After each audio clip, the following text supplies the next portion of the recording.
Thank you so much for joining me for Chapter 3 of our One District, One Book Frindle. I hope you are enjoying the story so far. Let's see what happens in this chapter. Chapter 3, The Question. The first day of school was always a get-acquainted day. Books were passed out and there was a lot of chatter. Everyone said, "What did you do over the summer?" Periods 1 through 6 went by very smoothly for Nick. But then came period 7. Mrs. Granger's class was all business. The first thing they did was take a vocabulary pre-test to see how many of the 35 words for the week the kids already knew. Tremble, circular, orchestra, the list went on and on. Nick knew most of them. Then there was a handout about class procedures. After that, there was a review paper about cursive writing, and then there was a sample sheet showing how the heading should look on every assignment. No let up for 37 minutes straight. Nick was an expert about asking the delaying question, also known as the teacher stopper or the guaranteed time waster. At 3 minutes before the bell, in that split second between the end of today's classwork and the announcement of tomorrow's homework, Nick could launch a question guaranteed to sidetrack the teacher long enough to delay or even wipe out the homework assignment. Timing was important, but asking the right question, that was the hard part.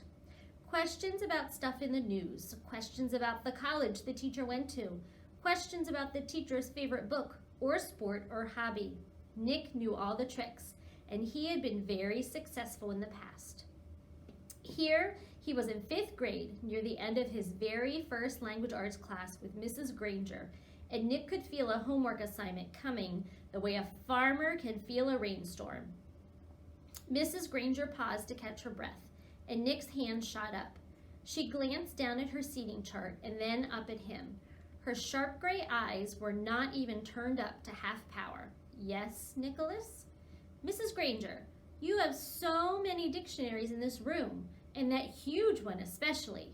Where did all those words come from? Did they just get copied from other dictionaries? It sure is a big book." It was a perfect thought grenade. Kapow! Several kids smiled. A few peeked at the clock. Nick was famous for this, and the whole class knew what he was doing.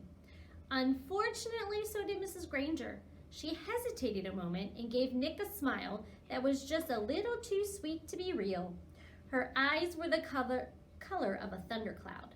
"Why, what an interesting question, Nicholas. I could talk about that for hours, I bet." She glanced around the room. "Do the rest of you want to know too?"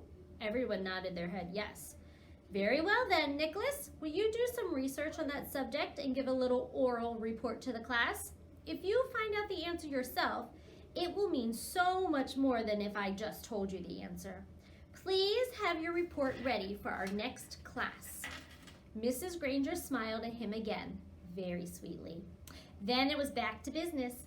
"Now, the homework for tomorrow can be found on page 12 of your Words Alive book." Nick barely heard the assignment. His heart was pounding and he felt small, very small. He could feel the tops of his ears glowing red. A complete shutdown, an extra assignment, and probably a little black mark next to his name on the seating chart. Everything he had heard about this teacher was true. Don't mess around with the lone Granger. Well, that was sure exciting. I wonder what will happen next.